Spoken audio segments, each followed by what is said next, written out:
Students जैसे देखिए ये विद्युत धारा के प्रभाव ये लेसन हम स्टार्ट कर चुके हैं, यानी कि 9th का मैं आपको वीडियो भेज चुका हूँ कि वो सब बेसिक क्या होता है, क्योंकि बेसिक अगर क्लियर है तो फिर आपको आगे की बातें समझ में आए, इसलिए मैंने वो एक्स्ट्रा जो है वीडियो आपको पहले से सेंड किया है। अब देखिए ये तो परिचय हो गया। अभी इसमें आज हम विद्युत का ऊष्मीय परिमाण, विद्युत परिपथ में ऊर्जा का स्थानांतरण और विद्युत धारा का चुंबकीय परिणाम, ये सब घटक इस लेसन में हम पढ़ेंगे। देखिए इतने सारे उपकरण आपको यहाँ पे दिखाई दे रहे हैं। देखिए यहाँ पे टीवी है, फैन है, ठीक है, बल्ब है, मशीन है, बेल है, एट्सेट्रा, ये इतने सारे सब दिखाई दे रहे हैं। तो ये सब क्या है? विद्युत धारा के परिणाम है, यानी विद्युत धारा जब उसमें प्रवाहित होगी तो ये अपना कार्य शुरू कर लेते हैं, ठीक है। तो ये विद्युत परिपथ में ऊर्जा का स्थानांतरण होता है। तो ये सब प्रैक्टिकल्स है। देखिए स्टूडेंट्स ये जो है यहाँ पे, ये इस घटक को मैं आपको बाद में बताने वाला हूँ, आप लोग ध्यान रखिएगा, ये सब मैं आपको बाद में बताऊँगा।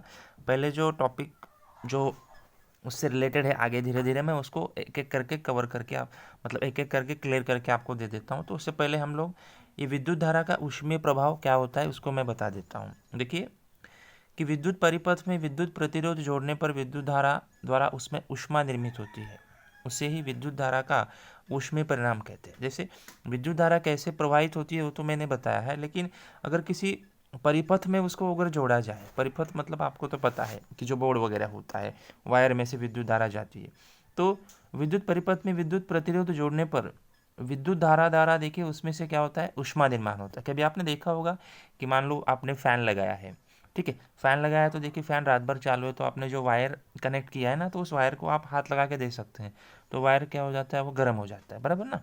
तो उसमें से ऊष्मा निर्मित होती है, तब उसे हम क्या कहेंगे, उसमें विद्युत धारा का ऊष्मीय परिणाम। या तो गैस सॉरी सिगड़ी होता है, सिगड़ी होती है, लाइट वाली सिगड़ी होती है, या तो ऐसे बहुत सारे होते हैं, जैसे मैं आगे मैं बताता हूँ आपको। देखिए जैसे यहाँ पे ये देखिए कुंडली के ये कुंतल होता है, ये कुंतल अभी देखिए इस तरह का हीटर की कुंडली आपने देखा होगा, ठीक है, या तो ये सिगड़ी की कुंडली है, ऐसे इस तरह से घर में देखिए इस्तेमाल करते हैं, जो करंट के ऊपर चलता है, लाइट के ऊपर, ठीक है। तो ये सब देखिए तार होता है उसमें, यानी कि देखिए पानी गर्म करने के लिए जैसे हम देखिए बॉयलर इस्तेमाल करते हैं, बॉयलर इस्तेमाल करते हैं मतलब बॉयलर में क्या होता है, ऊष्मा आती है, करंट को हम लगाते हैं ना, पिन लगाते हैं तो उसमें ऊष्मा आ जाती है, तो पानी गर्म हो जाता है। फिर विद्युत पर चलने वाले देखो सिगड़ी होती है, फिर विद्युत के ऊपर चलने वाला बल्ब या इस्त्री भी होती है, कपड़े हम इस्त्री करते हैं ना, तो उसमें से क्या है कि ऊष्मा निर्माण होता है। ऐसे अनेक उपकरण देखिए विद्युत धारा के ऊष्मीय प्रभाव का उपयोग करते हैं। एग्जाम्पल अगर आपको एग्जाम में पूछा गया तो ऊष्मीय परिणाम क्या है और उसके उदाहरण, तो आप ये लिख सकते हैं, पानी गर्म करने के लिए बॉयलर, विद्युत पर चलने वाली सिगड़ी, विद्युत बल्ब, ऐसे बहुत सारे उपकरण है। देखिए जिन चालक पदार्थों की अवरोधकता अधिक होती है, ऐसे वाहक पदार्थों का उपयोग यहाँ पे किया जाता है, जिसकी अवरोधकता अधिक है, यानी कि ऊष्मा अधिक निर्माण कर सकती है। उदाहरण के लिए देखिए नाइक्रोम नामक मिश्र धातु की कुंडली का उपयोग विद्युत की सिगड़ी में विद्युत प्रतिरोध के रूप में किया जाता है। तो विद्युत बल्ब में देखिए टंगस्टन के तार का उपयोग, मतलब जो अधिक मात्रा में ऊष्मा निर्माण कर सकते हैं, अपने अंदर प्रवेश मतलब कर सकते हैं, जैसे कि ये नाइक्रोम नाम का मिश्र धातु होता है, तो ये देखिए इस तरह की तार होती है। या तो देखिए कि जो विद्युत बल्ब होता है, देखिए वो टंगस्टन का तार इस्तेमाल करते हैं। जैसे आपने देखिए समोसा वड़ा पाव वगैरह दुकान आपने देखे होंगे, ठीक है, तो उसमें देखिए एक छोटा सा बल्ब लगा होता है लाल, जिसमें बहुत ऐसा रेड कलर का ऊष्मा सॉरी प्रकाश निर्माण होता दिखाई देता है, क्योंकि उसमें टंगस्टन तार इतना होता है ना, मतलब इतना स्ट्रांग होता है, उसमें से ऊष्मा बहुत अधिक निकलती है, इसकी वजह से समोसा वड़ा पाव भजिया वगैरह सब हमेशा गर्म दिखाई देते हैं। ये सब आपने देखा होगा, क्योंकि उसमें टंगस्टन का तार होता है, इसकी वजह से।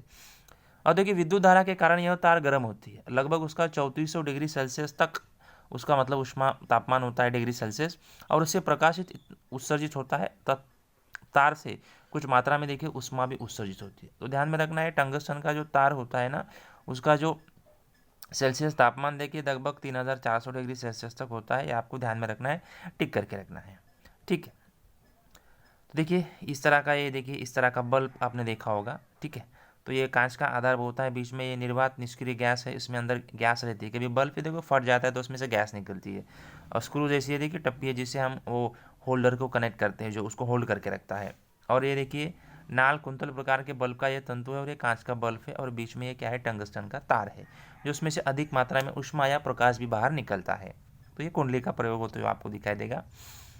अभी विद्युत धारा तो हम जब कनेक्ट करते हैं उसके बाद में देखिए कुछ चीज़ें होती है वो बताई गई है। देखिए बहुत बार हम एक आध इमारत में देखिए लघु परिपथ यानी देखिए शॉर्ट सर्किट, ये तो आपने सुना होगा या तो घर पे आपका कभी हुआ होगा। तो शॉर्ट सर्किट द्वारा देखिए आग लगने में बारे में हम सुनते हैं, पढ़ते हैं। कभी कभी देखिए हमारे घर में किसी उपकरण को शुरू करते ही संगलक तार पिघलकर खंडित हो जाती है और विद्युत की आपूर्ति बंद हो जाती है। इसका कारण हम देखिए संक्षिप्त में देखते हैं। कभी कभी हम लाइट जलाते हैं तो ओवरलोडिंग हो जाता है, तार गर्म हो जाता है तो वहाँ पे जल जाता है और तुरंत लाइट बंद हो जाता है। तो ये सब क्यों होता है? देखिए घर के विद्युत संयोजन के विद्युत तार, उदासी तार और भूसंपर्क तार, ये बहुत इंपॉर्टेंट है। 2020 में 3 मार्क्स के लिए पूछा था ये पैसेज, ठीक है, ध्यान से समझिएगा। देखिए हमारे घर में 3 प्रकार के तार होते हैं। देखिए घर में जो विद्युत तार होता है उसे लाइव तार बोलते हैं, एक होता है उदासी तार और तीसरा होता है भूसंपर्क तार, ठीक है। ऐसी 3 तार होती हैं, ठीक है। देखिए काला, नीला और हरा, ऐसे 3 तार होते हैं। देखिए विद्युत में और उदासीन तार ये दोनों होते हैं ज़्यादातर। तो इन दोनों के बीच में देखिए 220 वोल्ट का विभवांतर होता है। और भूसंपर्क तार को देखिए जमीन में जोड़ा था। भूसंपर्क तार मतलब जिसको अर्थिंग बोलते हैं, जो जमीन के अंदर रखा जाता है, क्योंकि अगर विद्युत धारा अधिक है तो जमीन के माध्यम से वो कंट्रोल हो सकती है। और देखिए उपकरण के दोष के कारण विद्युतमय और उदासीन तारों का प्लास्टिक्स का आवरण निकल जाने के कारण इन दोनों तारों को एक दूसरे से स्पर्श करने से उसमें से बहुत बड़ी विद्युत धारा प्रवाहित होने लगती है। जैसे हमने देखा ना कि तार में से विद्युत धारा प्रवाहित हो रही, तो तार क्या होता है? गर्म होता है। अगर दोनों तार अधिक मात्रा में गर्म हो गए, एक दूसरे के साथ में संपर्क आ गए, तो जल जाते हैं, पिघल जाते हैं और फिर वहाँ पे शॉर्ट सर्किट होता है। यानी कि अधिक मात्रा में विद्युत धारा बहेगी तो वहाँ पे जलने लगता है और तुरंत वहाँ पे विद्युत धारा का निर्माण होता है। और फिर देखिए उस स्थान पर ऊष्मा का निर्माण होने से देखिए आसपास ज्वालाग्राही पदार्थ मतलब जो आग पकड़ लेते हैं तुरंत। उदाहरण के लिए जैसे लकड़ी है, कपड़ा है और प्लास्टिक्स, तो ये सब तुरंत आग पकड़ लेते हैं और वहाँ पे शॉर्ट सर्किट होने लगता है। तो ऐसे होने पर वहाँ पे आग लग सकती है। इसलिए सावधानी के तौर पर देखिए संगलक तार यानी देखिए फ्यूज़ कंडक्टर्स होते हैं जो घर में हम लगाते हैं, फ्यूज़ कंडक्टर। तो संगलक तार के बारे में देखिए हमने पिछली कक्षा में तो जानकारी ले ली है। और उच्च विद्युत धारा परिपथ में प्रवाहित होते ही संगलक तार पिघलकर परिपथ खंडित करता है, जिससे अनर्थ टल सकता है। तो इसलिए ज़्यादा देखिए घर में, बोर्ड में, बड़े बड़े बोर्ड में हम संगलक तार यानी फ्यूज़ का इस्तेमाल हम लोग कर देते हैं, ताकि जो शॉर्ट सर्किट होने की संभावना, जलने की संभावना, उससे हम रोक सकते हैं, ठीक है। देखिए अनेक बार देखिए विशेषतः गर्मी के दिन में देखिए शाम में हम घर में बल्ब, पंखा, वातानुकूलित यंत्र, एसी, फैन, कूलर, ठीक है, दुकान में विद्युत का उपयोग आदि के कारण देखिए बड़े पैमाने पर विद्युत शक्ति का उपयोग होता है। इसलिए बड़ी मात्रा में विद्युत धारा की आपूर्ति करने वाले ट्रांसफार्मर से खींची जाती है और ट्रांसफार्मर की उतनी क्षमता न होने के कारण उसकी संगलक तार भी पिघलती है और आपूर्ति बंद हो जाती है। देखिए अगर कहीं ज़्यादा ओवरलोडिंग हो जाता है वायर में, कि दिन भर हम उसको 12 घंटा 24 घंटा चला रहे हैं, तो वो पिघल जाता है और उसकी लाइट बंद हो सकती है। और यह घटना देखिए अति बार, जिसको बोलते हैं ओवरलोडिंग हो गया है, तो इसके कारण वो घटित होता है। तो इस तरह के देखिए फ्यूज़ कंडक्टर्स हर एक मशीन में देखिए लगाए जाते हैं। ज़्यादा तो देखिए अभी ये वाला पहले के ज़माने में इस्तेमाल करते थे, लेकिन अब ये नया वाला सिस्टम देखिए आ चुका है जो सेंसरी होता है। कहीं पे आग लग जाती है तो तुरंत लाइट अपने आप वो बंद कर देता है, जिसको हम बोलते हैं MCB. MCB means miniature circuit breaker. तो ये नाम से पहचाने जाने वाली एक कुंजी लगाई जाती है और विद्युत धारा के अचानक बढ़ने पर यह कुंजी खुली हो जाती है और विद्युत धारा को ऑटोमेटिकली वो बंद कर देती है।